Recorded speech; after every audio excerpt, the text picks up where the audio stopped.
चला तर मंडळी, कांदा खोबऱ्याचं जसं वाटण दाखवलं आहे तसंच ही आलं लसूण कोथिंबीर कढीपत्त्याची पेस्ट पाहूया आपण, जेणेकरून आपण चिकन मटन किंवा ग्रेव्हीवाल्या भाज्यांना जी वापरतो ती पेस्ट मी आपणास आता करून दाखवते. चलाच आपण रेसिपी पाहायला घेऊया. नमस्कार मंडळी, आम्ही मालवणी या चॅनल आपली मनापासून स्वागत आहे. हे बघा, आज मी आपणास आलं लसूण कोथिंबीर कढीपत्ता याची पेस्ट करून दाखवते.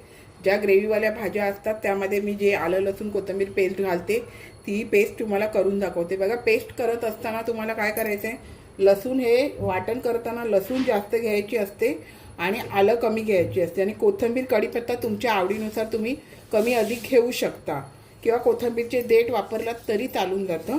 तर आता हे मी आलं कमी घेतलेलं आहे आणि लसूण जास्त घेतलेले आहे. आणि मी तुम्हाला कांदा खोबऱ्याचं वाटण तर दाखवलेलंच आहे मंडळी. आणि जर तुम्ही असं आलं लसूण कोथिंबीर पेस्ट केली नसेल तर तुम्ही कांदा खोबरं म्हणजे तुम्हाला जेवढं रोजच्या रोज करायचं असेल, किंवा एक नारळ अक्का घेऊन त्याला 4 ते 5 कांदे घेऊन थोडंसं आल्याचा तुकडा, थोडंसं लसूण, थोडी कोथिंबीर कढीपत्ता, अशा प्रकारे पण तुम्हाला वाटण करता येतं. रोजच्या रोज जर तुमच्याकडे भरपूर माणसं जेवणारी असतील, 7-8 माणसांचं, तर असं करायचं असतं. आणि कमी माणसं असेल तर आलं लसूण कोथिंबीर कढीपत्ता अशी पेस्ट करून ठेवली तर तुम्हाला ऐन टायमाला ती उपयोगी पडतात. तर आता ही आपण आलं लसूणची पेस्ट मी तुम्हाला करून दाखवते.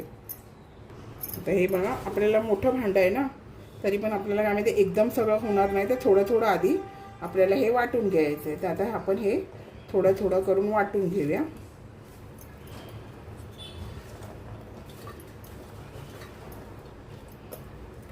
थोडंसं आपल्याला ह्यामध्ये पाणी घालायचं आहे आणि वाटून घ्यायचं. आता मी यामध्ये थोडं पाणी घालते आणि मग वाटून घेते.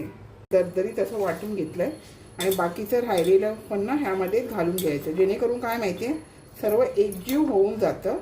त्याच्यामुळे सर्व आता एकत्र करून मी हे वाटून घेते.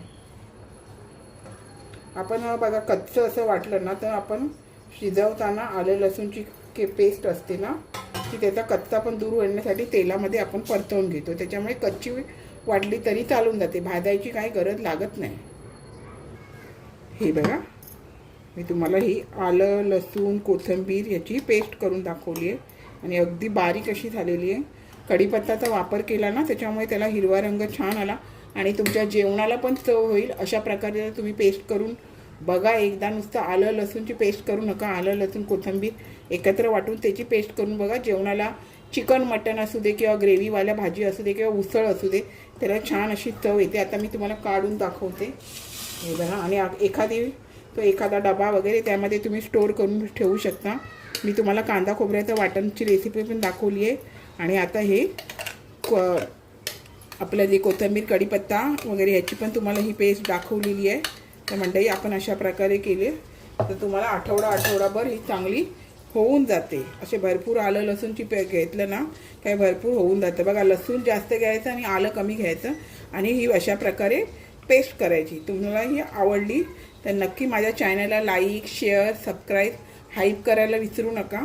चला तर आता इथेच थांबते. मस्त खा आणि स्वस्थ राहा.